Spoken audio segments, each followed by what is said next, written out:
जय हिंद साथियों, आप सभी का स्वागत है हमारे इस YouTube चैनल में। तो आज की इस वीडियो में हम सेट 3 आरआरबी आरपीएफ कांस्टेबल भर्ती परीक्षा 18/1/2019 को प्रथम पाली में पूछा गया क्वेश्चन सभी को डिस्कस करने वाले हैं। तो अगर हमारे चैनल पर नए हैं तो चैनल को सब्सक्राइब करके वीडियो को लाइक जरूर से कर दीजिएगा। तो चलिए फटाफट से वीडियो को शुरू करते हैं। आपसे यही रिक्वेस्ट होगा कि वीडियो को अंत तक जरूर देखना अगर आप भी आरपीएफ कांस्टेबल भर्ती परीक्षा की तैयारी कर रहे हैं। तो चलिए फटाफट से वीडियो को शुरू करते हैं। आपसे यही रिक्वेस्ट होगा कि वीडियो को अंत तक जरूर देखना है। तो पहले जीके और जीएस का जो 50 प्रश्न पूछा जाता है उसका सॉल्यूशन करा देते हैं, ठीक ना। तो चलिए फटाफट से वीडियो को शुरू करते हैं 1 नंबर क्वेश्चन से। तो 1 नंबर में पूछा गया था खेल में FILA संगठन किससे संबंधित है। तो ये किससे संबंधित है आपको बताना था। तो इसका करेक्ट आंसर की बात करें तो दो का यहाँ पर एक का करेक्ट आंसर हो जाएगा ऑप्शन 4। ऑप्शन 4 ये द करेक्ट आंसर हो जाएगा। ये कुश्ती से संबंधित है। अगर आप ये आरपीएफ कांस्टेबल की परीक्षा की तैयारी कर रहे हैं तो इस वीडियो को अंत तक जरूर देखना। यहाँ पर देख लीजिए 1 मंथ यानी कि 1 मंथ अभी एग्जाम में बाकी है। तो आप लोग अगर तैयारी कर रहे हैं, अगर देख लिए हैं तो रिवीजन जरूर से कर लीजिएगा। अगर तैयारी कर रहे हैं तो प्रीवियस ईयर क्वेश्चन जरूर देख लीजिएगा, ठीक ना। इसी के आधार पर आपको क्वेश्चन पूछा जाएगा। जिस लेवल का क्वेश्चन यहाँ पर पूछा जाएगा जिस टॉपिक से, उसी टॉपिक को आपको ज़्यादा पढ़ कर जाना है। तो इसलिए इस वीडियो को अंत तक जरूर देखना है। तो यहाँ पर देखिए 2 नंबर में पूछा है था कपास का सबसे बड़ा उत्पादक देश कौन सा है।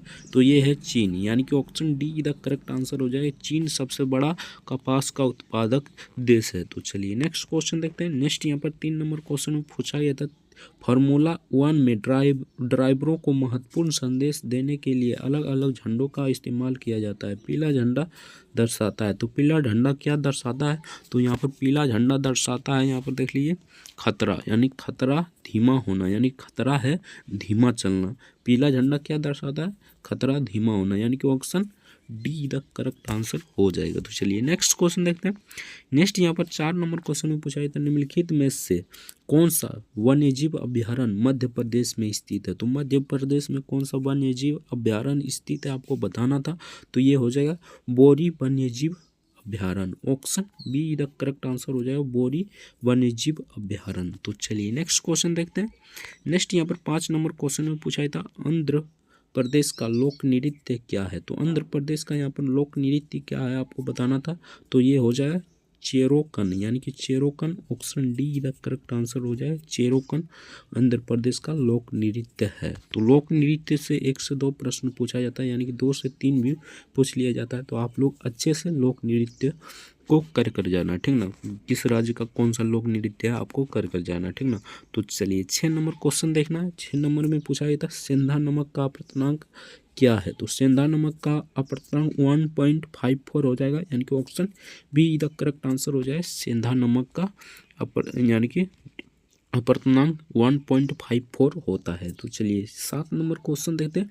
विरूपाक्ष मंदिर किस राज्य में स्थित है। तो मंदिर से भी प्रश्न 1 से 2 प्रश्न पूछा जाता है। तो आपको सारा मंदिर किस नदी के किनारे है या कहाँ पर है आपको याद कर जाना है। तो ये हो जाए कर्नाटका, यानी विरूपाक्ष मंदिर कर्नाटका में स्थित है। Option be the correct answer हो जाएगा। तो चलिए नेक्स्ट क्वेश्चन देखते हैं। नेक्स्ट यहाँ पर पूछा था बारामती स्टेडियम किस राज्य में स्थित है। तो बारामती स्टेडियम उड़ीसा में है। Option D the correct answer हो जाएगा। यहाँ पर उड़ीसा में है बारामती स्टेडियम। तो चलिए नेक्स्ट देखते हैं। अगर अभी तक वीडियो को लाइक नहीं किए हैं तो आपसे रिक्वेस्ट होगा कि वीडियो को लाइक जरूर से कर दीजिएगा।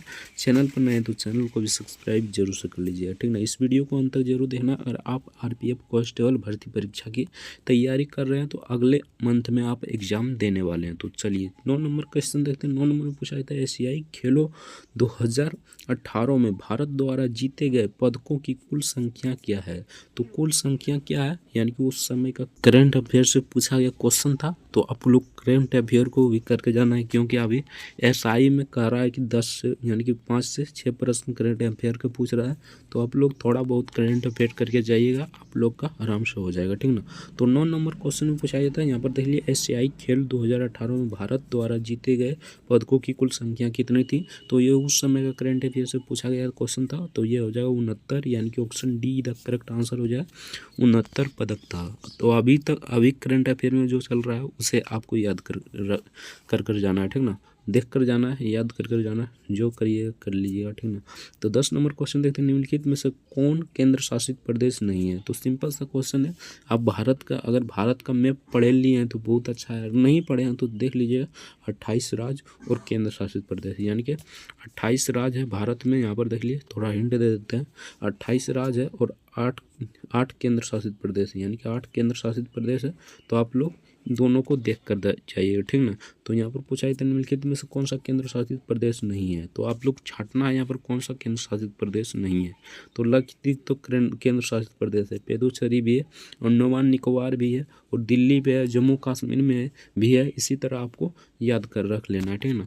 इसका करेक्ट आंसर हो जाए असम एक राज्य है, ये केंद्र शासित प्रदेश नहीं है। सिंपल सा क्वेश्चन था, अगर मैप पढ़े हैं तो आराम से बना लीजिए, अगर मैप नहीं पढ़े हैं तो थोड़ा मतलब ये डिफिकल्ट होगा, इसलिए आप अच्छे से याद कर जाना, ठीक ना। 28 राज्य और केंद्र शासित प्रदेश, यानी कि केंद्र शासित प्रदेश याद कर लेना, 28 राज्य तो अपने आप याद हो जाएगा, ठीक ना। तो इसका करेक्ट आंसर हो जाएगा ऑप्शन सी।